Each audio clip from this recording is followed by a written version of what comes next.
You know, I reckon this whole place has got to be the most unexplored part of the world. It's just magnificent, it really is.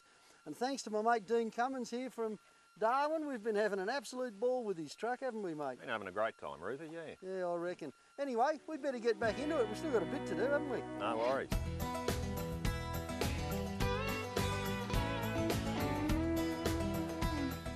We're heading out for Gregory National Park, the NT's second largest park, covering some 13,000 square kilometres of ranges, gorges and sandstone escarpments. But the first stop is that pub at Larimer. We got a warm and almost wet welcome here from Bill and his pet olive python. At least there's no unpaid bills around here. There's a beaut collection of wildlife around the pub, including some pet crocs, and as usual, most of the relics from around the area have found a home here too. No, I'm not talking about Dean here. I reckon he could have stayed. Knocking up some late copy for the magazine, mate. How do you spell bugger? Because this typewriter is. I guess it's just the size of a 2,250 gallon beer bottle. Got to have a photo of that.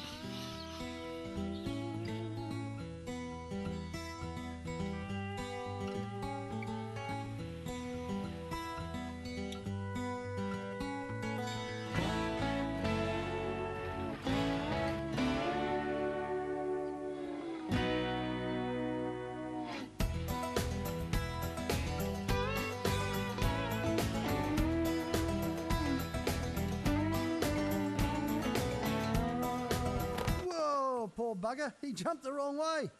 Just hit a small roo, and it always upsets me. I don't like killing things anymore at all. If you've injured an animal out here and it's looking pretty bad, in this case busted legs, you don't want to leave it sitting there. It could take 2 or 3 days to die. The worst case scenario is a roo with one leg. It's going to hop around in circles until it dies. So the way to do that, you know, something very heavy, the traditional thing is the car jack, bang over the head, or in this case I just slit its throat. Whatever, you know, just get it. Do the job as quickly as you can. But look, the other job we need to talk about here, because it illustrates how good it is. This protective bar is designed specifically so that if you hit something, it deflects it away from the car. I mean, he was only a little fella, you know, but he was deflected away from the rest of the truck. It's a shame when it happens, but if you hit something bigger and it's not deflected, it can do all sorts of damage that can see you sitting on the side of the road for a long time. The classic scenario is damage to the radiator, of course. These days we've got things in front of the radiator. We've got automatic transmission coolers and all sorts of fairly delicate componentry right up the front of the car. You blow some of that and out here you're stuffed. It's a long tow home, and you're not going to find a spare automatic transmission cooler sitting on the tip. They didn't exist. So frontal protection, make sure you've got it. Good tyre, suspension, frontal protection. This car's not even marked, and yet I bet if it was a stock car it'd have ripples somewhere down the side or something. Anyway, I think we better hit the road now. Here's something you don't want to hit. Termite mounds are amazingly hard. They're glued together with termite poo after all. That's why the old bushies used to break them up, add a bit of water and make bush mortar with them. Good tennis courts.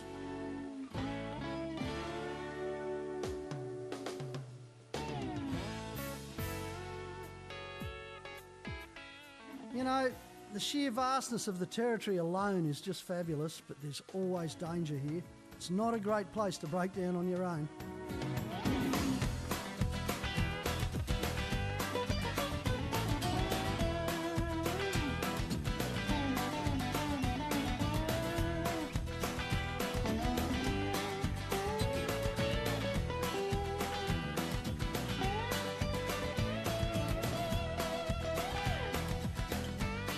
They had some good rains at the beginning of the wet season, and that was just a few weeks ago, so there's plenty of chances for a big puddle up here, and the track can get real soft under a hard crust too. There's not a lot up the Buchanan Highway until you get to Top Springs, and that's only got a pub that doubles as a garage.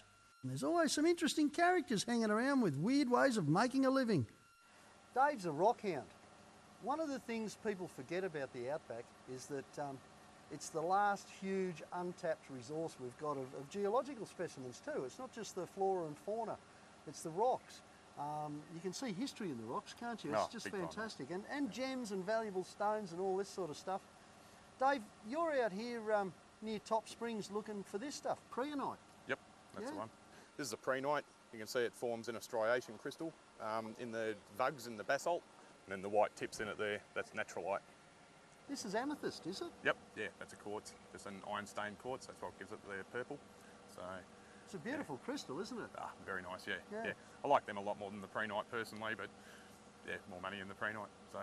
But what you've got here in the back, I mean, it looks like a truckload of old concreted coral or something. I've never seen stuff like this. What is it? This is a stromatolite, so it's the oldest life form on Earth, and this is what ended up producing all the oxygen in the atmosphere and gave us all a chance to live and all of life as we know it. Oxygen. I reckon we'll be needing some of that tomorrow. Can you stick it in a bottle? Now, what's happened here? How come? Why have you stopped here anyway? Brakes are gone, mate. So too many cows on the road to keep going. Oh, well, look, mate, I'm not that good on the rocks, but I know a bit about trucks, so we'll have a look at it, eh? Good stuff, mate.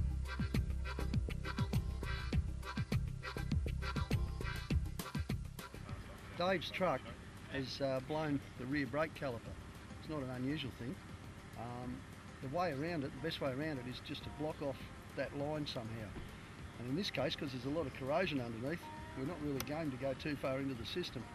What we've done is pull out the banjo holding bolt on the back of the disc caliper, and I've taken the copper washers off it. We're going to put them over a normal old bolt like this, plop the whole lot back into the system, and that'll just squeeze off that banjo so no fluid can go any further. We're going to have to do it fairly quickly because Matt's underneath the truck holding onto the banjo. This is fun.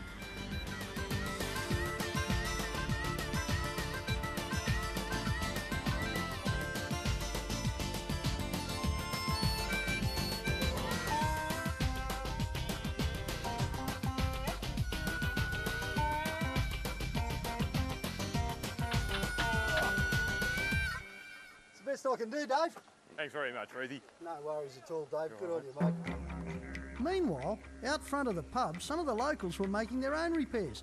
Remember that TV series, The Bush Mechanics? Well, these guys are from the same tribe. These are the Montalgini people. Big hammers and bricks, you can sort out anything.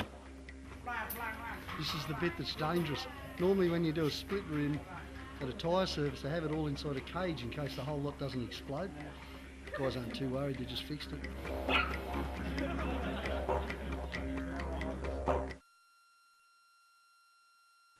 Later in the show, we check out a customised V8 diesel cruiser, but after the break, catch more of Ruthie exploring the magical top end.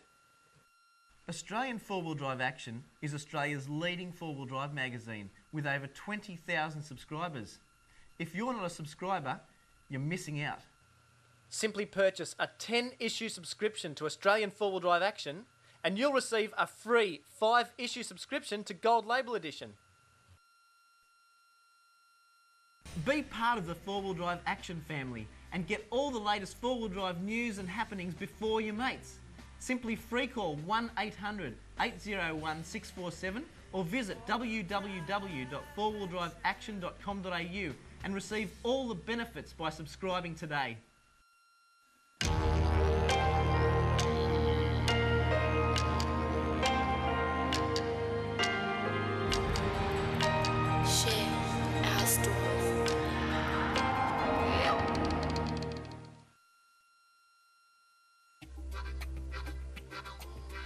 From Top Springs, we kept heading west up the Buchanan towards Victoria River Down Station. Some of the travelling through here is pretty slow, but it's always adventurous, especially so close to the wet season, with plenty of water lying around after the first rains. This country can really turn to crap fast. The grass hides the puddles and then whoopee, you're into it. We camped out on the banks of the Humbert River and pulled into Belita the next day. Belita's one of the many small holdings carved off the rump of the huge Victoria River Down Station. And it's been preserved here so we can see how life used to be. We camped out on the banks of the Humbert River and pulled into Belita the next day. Slow travelling maybe, but worth it to see this old cattle station. What a magnificent boab tree. And that boab tree I know has got to be a couple of 100 years old. You know why I know that? Because it's got DT Durack 82 carved in it. And that's not 1982, it's 1882, which takes This tree at Belita Homestead, right back to the dawn of the great big white man's intrusion into this country, I guess. And there weren't many of them either. Just such a massive amount of country and not that many people. And that's why you keep saying the names. The same names come up again and again and again. Gregory National Park, we're right in the middle of it. Named after the guy who first came through here and realised that there wasn't an inland sea, that indeed it was magnificent pastoral land. He thought the river was so good, he named it after the Queen, Queen Victoria, hence Victoria River Downs. One of the few Aboriginals to actually have his name on something, and yet they put in an amazing effort in the pioneering days here too, is the Buchanan Highway, named after Nat Buchanan, who was the guy who punched the first cattle through here. His first mob from Queensland was 4,500 head. That's an awesome job. And he did that with Aboriginal stockmen, of course, helping him all the way. There's a lot of conflicts here in the early days between the Aborigines and the people who were coming in to homestead it. You get a sense of all that history here though. And the Northern Territory is all about no pretense. Belita Homestead, it's now part of the National Park, so you can wander around and have a look. It's a magnificent place and it gives you a really good idea of how isolated those early pioneers were and how they lived. This kind of place is really where you want to come and have a good look. And how do you get here? The way we did. By four-wheel drive through that magnificent stretch of arid country, and you get to see it transform into this tropical wonderland that is the northern part of the Northern Territory. I love this place. I'll love it even more if you come over and have a look too.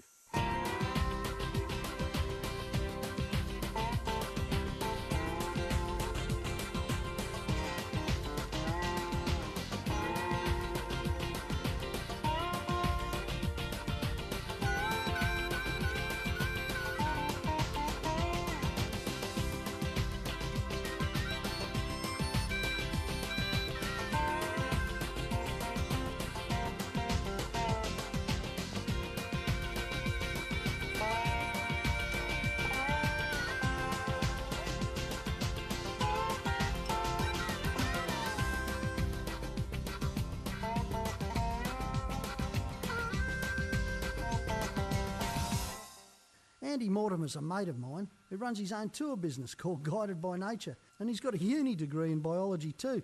But unlike a lot of uni-toffs, Andy made his living out here in the bush where his love and understanding of nature can be practised every day. Aboriginal people will use these, and you know those baskets and things they make, and they got all the pretty colours. This is one of their dye plants. I get the seed, crush it up, and you've got this yellow dye inside. Yeah, my fingers are going to be yellow for 5 days now, but so the Aboriginals follow generally six seasons up in the north here. So what season of the year means it's time for a beer? This calendar plant concept, it's things in nature. They're not sort of looking at a calendar, so they look at what is happening in nature. When this pod comes on, that is when the freshwater crocodile is laying his eggs, and but it's not much different from a crocodile egg shape, size wise, a bit bigger maybe, but and then when it dries and cracks open, it's roughly the time of year the eggs are actually hatching. And it's really sort of a visual one. A lot of them aren't that visual, but that's a nice one for that visual effect. Although lately these, probably global warming or something, the seasons have been out of whack and these things have flowered pretty much all year now. Yeah. Let's face it, nature's always close in the Territory. That's what it's all about. Understanding the seasons is the key to life up here. It's weird because,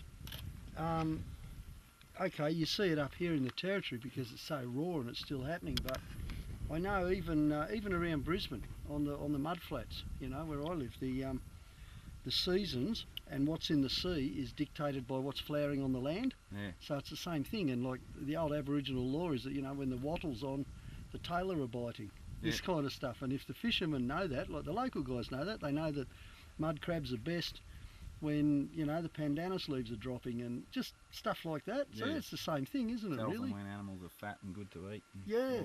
Oysters, oysters are there all the time, but well, they're not anymore. Not since the oil refinery went in. But when they were there, they were best. When what was it?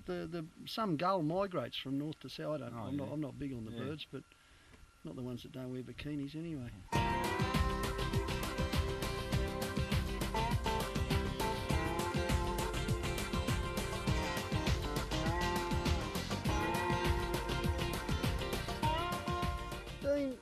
done the tour guide thing, up and down the Cape all those times. You had that resort up in Punsam Bay for, what, a couple of years, wasn't it? A couple of years. What, from your point of view, what do people need before they travel up here? I mean, everyone's got a wish list a mile long, but just, you know, in terms of the minimum requirements, what do you reckon people need? Oh, I think the best starting point is some sort of protection for the front end. A lot of wildlife out here. You know, you go and snot a roo and it can do some horrible things to the front end of your car. That's probably the best starting point. From there, suspension probably another good thing. The roads are pretty ordinary up this way, so we've certainly seen the need for good suspension, haven't we? And when people go away, they carry a lot more weight than they do around town. You know, suspension makes the vehicle handle, ride a lot better. So yeah, that's pretty important too. I noticed you've got airbags in the back of this one too. Pretty good idea for the extra weight of holiday makers and stuff. Just you can adjust it with the load, so the more load you put on, the more air you put in the bags. And so another 6 or 7 cartons in the back of the rig and you put a bit more pressure in another couple of pounds in the bag, so that's the one. And the lights, obviously. I mean, we need driving lights for travelling at night up here. You can travel reasonably quickly, but you've got the animals to contend with. You have to be able to see them, eh? Yeah, if you're travelling at night, definitely. You know, the lights on the car just aren't enough, so good set of driving lights if you're going to be travelling at night. If you're not travelling at night, well, that's something you can maybe do without. I mean, the biggest thing is make sure your vehicle is well prepared mechanically. Make sure it's mechanically sound. Yes. You don't want to get out there and have things break down and be stuck on the side of the road. So make sure you get someone to check your vehicle out properly. Make sure it's all good for the trip. And you know, in terms of being stuck on the side of the road, you wouldn't get many people travelling through here on their own, would you?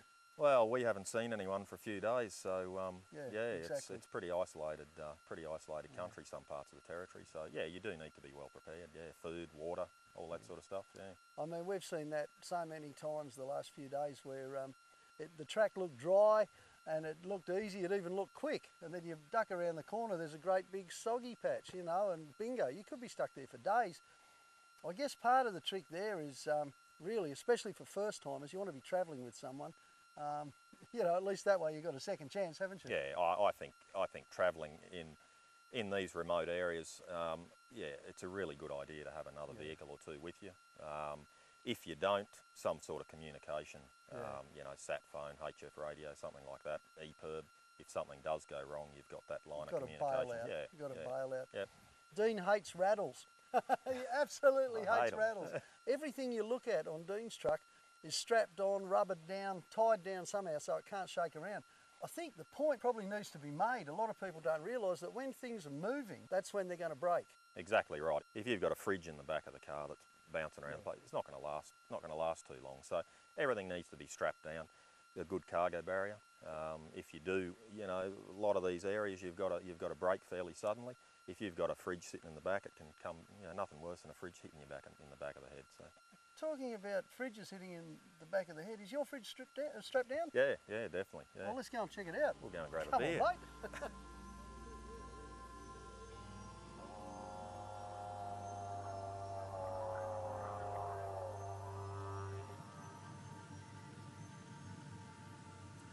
Oh wow, how good was that, eh? Gregory National Park might be a little bit further away than most people are sort of used to for a holiday trip, but by crikey, if you don't come and do that at least once in your lifetime, oh gee, you're going to be missing out. That's a place where four-wheel drivers are really welcome, where the experience is as big as the country itself. Just remember guys, it's not the Northern Territory, it's our Northern Territory. Us four-wheel drivers, come on up and have a look at it yourself. Once you do, you'll be coming back all the time.